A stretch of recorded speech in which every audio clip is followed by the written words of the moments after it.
Last class में हमने आपको पढ़ाया था अल्ट्रासोनिक वेव। तो हमने अल्ट्रासोनिक वेव आपको बताई थी क्या होती है। ऐसी वेव जिनकी फ्रीक्वेंसी रेंज हमारी 20 किलोहर्ट्ज से ज़्यादा होती है। हमने बताया था नॉर्मल ह्यूमन ईयर इन्हें सुन नहीं सकते, बट डॉग्स इन्हें सुन पाते हैं। इसलिए ये भी बताया था, इसलिए अर्थ क्यों आता है, तो सबसे पहले हमारा डॉग्स को पता चल जाता है, वो भौंकना शुरू कर देते हैं। इसके बाद इनकी प्रॉपर्टी क्या होती है, इस हमने बताया कि था कि इनकी फ्रीक्वेंसी बहुत ज़्यादा 20 किलोहर्ट्ज हम नहीं सुन सकते, तो बहुत ज़्यादा फ्रीक्वेंसी है, तो इनकी फ्रीक्वेंसी बहुत ज़्यादा हाई होती है। अगर फ्रीक्वेंसी हाई होगी तो इनकी एनर्जी बहुत ज़्यादा हाई होगी। अगर इनकी एनर्जी, इसके बाद अगर एनर्जी और फ्रीक्वेंसी ज़्यादा है तो इनकी वेवलेंथ कम होगी, क्योंकि इन्वर्सली प्रोपोर्शनल होते हैं वेवलेंथ और फ्रीक्वेंसी। फ्रीक्वेंसी ज़्यादा है तो वेवलेंथ कम हो गई। इसके बाद जैसे हमारी लाइट वेव शो करती हैं लॉज ऑफ रिफ्लेक्शन, तो उसी तरह से हमारी अल्ट्रासोनिक वेव्स भी लॉज ऑफ रिफ्लेक्शन शो करती हैं। तो ये इसके कुछ प्रॉपर्टीज़ हैं। इसके बाद आते हैं हम इसकी एप्लीकेशंस पे, इनका यूज़ कहाँ कहाँ होता है। तो मैंने आपको बताया था इसकी 3 एप्लीकेशन होती है। फर्स्ट होती है ड्रिलिंग, सेकंड होती है हमारी कोल्ड वेल्डिंग, और थर्ड होती है हमारी सोनार। तो हम ड्रिलिंग से स्टार्ट करते हैं। ड्रिलिंग क्या होती है, तो आपने नॉर्मल लाइफ में भी देखा होगा, घरों में लोग ड्रिलिंग को यूज़ करते हैं। जैसे हमें छेद वगैरह करने होते हैं दीवारों पे, तो उसके लिए ड्रिलिंग यूज हो जाती है। तो ये मशीन होती है, इसके बारे में हम आपको बताएंगे। इसमें क्या होता है, इसमें एक ट्रांसड्यूसर लगा होता है जहाँ से हम अल्टरनेटिंग करंट को प्रोवाइड कराते हैं। उसके बाद कोयल के अंदर हमारे एक मेटल पीस लगा होता है, और उस रॉड के नीचे ही हम एक टूल बिट लगा देते हैं। टूल बिट क्या कह रहे हैं हम, नाइफ के शेप का, मतलब कुछ एक नुकीली चीज़ होती है, जैसा हमारा नाइफ होता है जिससे हम होल कर सके किसी भी मटेरियल में, वो लगा देते हैं। जैसे ही हमारा अल्टरनेटिंग करंट स्टार्ट होता है तो हमारी ये मशीन वाइब्रेट करना स्टार्ट कर देती है, और इसकी फ्रीक्वेंसी हमारी अल्ट्रासोनिक वेव्स की फ्रीक्वेंसी के इक्वल होती है। तो ये बहुत जल्दी जल्दी वाइब्रेट करती है। जैसे मशीन वाइब्रेट करेगी तो हमारी जो टूल बिट होती है वो अप एंड डाउन मूव करना स्टार्ट कर देती है। जिस तरह से अगर हम चाकू को बटर में मारें बार बार तो उसमें होल हो जाता है, उसी तरह हमारा इस मशीन से अगर इसके नीचे कोई मेटल रख दें हम, ग्लास वगैरह की, बार बार उस पर इस तरह से प्रेशर बनेगा तो उसमें होल हो जाता है। और साथ में एक सेल्यूरी लेते हैं हम, जो ये एक तरह का लिक्विड होता है जो सिलिकॉन कार्बोनाइड से बना होता है, साथ साथ फ्लो कराते रहते हैं, जिससे भी मेटल का जो भी एक्स्ट्रा मटेरियल है वो निकले और साथ में साफ होता रहे। तो इस तरह से हम किसी भी मेटल के अंदर होल कर सकते हैं, या फिर उसे किसी भी शेप या साइज में कट कर सकते हैं with the help of ultrasonic waves.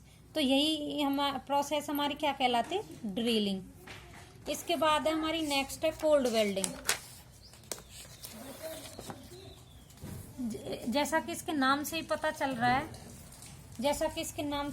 रहा है, हमारा कोल्ड वेल्डिंग क्या होती है कि विदाउट टेम्परेचर यूज किए हुए हम दो मेटल्स को एक दूसरे के साथ जोड़ देते हैं। यही हमारी क्या कहलाएगी, कोल्ड वेल्डिंग।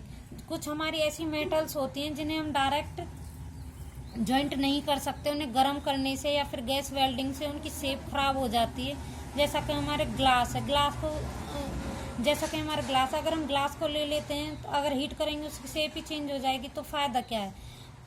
तो ऐसे मटेरियल को हम किससे वेल्ड करते हैं, विदाउट टेम्परेचर के। तो यहाँ भी एक मशीन होती है सेम, जैसे लास्ट स्टेप में हमने आपको बताया था, नीचे वहाँ पे क्या लगा हुआ था, टूल बिट। यहाँ पे मशीन में टूल बिट की जगह क्या लगा होता है, हैमर लगा होता है। जैसे ही हम अल्टरनेटिंग करंट फ्लो करना स्टार्ट कराते हैं तो ये मशीन हमारी अल्ट्रासोनिक वेव्स के साथ वाइब्रेट होना स्टार्ट कर देती है, और इस पे जो नीचे हैमर लगा है वो बार बार up and down ultrasonic frequency के साथ मूव करना स्टार्ट कर देगा। और इसके नीचे हम दो मेटल पीस लगा देते हैं जो हमें जॉइंट करने होते हैं। जैसे ही हैमर इसे बार बार पीटेगा, जैसे कोई लोहार व हथौड़े की हेल्प से दो मेटल्स को जोड़ते हैं ऐसे बार बार उस पर मार मार के, तो उसी तरह ये हैमर काम करता है। बार बार दो मेटल पीस के ऊपर प्रेशर बनाएगा और इनके मॉलिक्यूल एक प्लेट के दूसरी प्लेट में अटैच हो जाते हैं, और कुछ टाइम बाद देखते हैं ये आपस में ज्वाइंट हो जाती हैं। तो यही प्रोसेस हमारी क्या कहलाती है, कोल्ड वेल्डिंग। इसमें हमने टेम्परेचर का यूज नहीं किया है, अल्ट्रासोनिक वेव्स की फ्रीक्वेंसी के साथ ही दो मेटल्स को आपस में एक दूसरे से जोड़ दिया है। नेक्स्ट जो है वो हमारी क्या है, नेक्स्ट क्या है हमारी सोनार। सोनार का फुल फॉर्म क्या है, साउंड नेविगेशन एंड रेंजिंग। जैसा कि नाम से ही पता चल रहा है, इसमें हम साउंड वेव्स को भेजते हैं और हम किसी चीज़ की रेंज मालूम करते हैं, मतलब वो वहाँ से कितनी डिस्टेंस में साउंड वेव्स के द्वारा वो निकाल लेते हैं। इसका मोस्टली यूज़ हम कहाँ करते हैं, जैसे समुद्र वगैरह में हमारे जहाज चलते हैं, अगर फॉग या फिर डस्ट उड़ रही है या फिर फॉग हो रहा है तो हम कैसे देख पाएंगे यहाँ से कितनी डिस्टेंस पे कोई दूसरा जहाज मूव कर रहा है या फिर कोई चट्टान वगैरह है। तो हम क्या करते हैं, इसमें अल्ट्रासोनिक वेव्स का यूज़ करते हैं। जैसा कि मैंने आपको बताया था कि जो हमारी अल्ट्रासोनिक वेव्स होती हैं वो रिफ्लेक्शन शो करती हैं। तो हम क्या करते हैं, जहाज में एक अल्ट्रासोनिक वेव्स को प्रोड्यूस करने वाला इंस्ट्रूमेंट लगा देते हैं और वहाँ से अल्ट्रासोनिक वेव्स को भेजते हैं। अगर उसे सामने कोई चट्टान या फिर दूसरा जहाज जाता है तो उससे टकरा के वो रिफ्लेक्ट होके वापस आ जाती है और वहाँ पे हम एक सेंसर लगा लेते हैं जिससे कि हम डिटेक्ट कर सकें कि वेव को जाने और आने में कितना टाइम लगा। तो हमारे पास उसका टाइम है और अल्ट्रासोनिक वेव्स की स्पीड वेलोसिटी है। तो स्पीड और टाइम का यूज़ करके हम डिस्टेंस निकाल सकते हैं, क्योंकि वेलोसिटी क्या होती है, स्पीड क्या होती है, डिस्टेंस अपॉन टाइम। तो हमारी यहाँ से डिस्टेंस क्या हो जाएगी, स्पीड इनटू टाइम। तो इस तरह से हम डिस्टेंस निकाल लेते हैं और हमें पता चल जाता है यहाँ से इतनी डिस्टेंस पे कोई दूसरा जहाज मूव कर रहा है या फिर कोई दूसरी चट्टान है। तो उस डिस्टेंस पे पहुँचने से पहले ही हम अपने जहाज को सेफ डायरेक्शन में मूव कर लेंगे।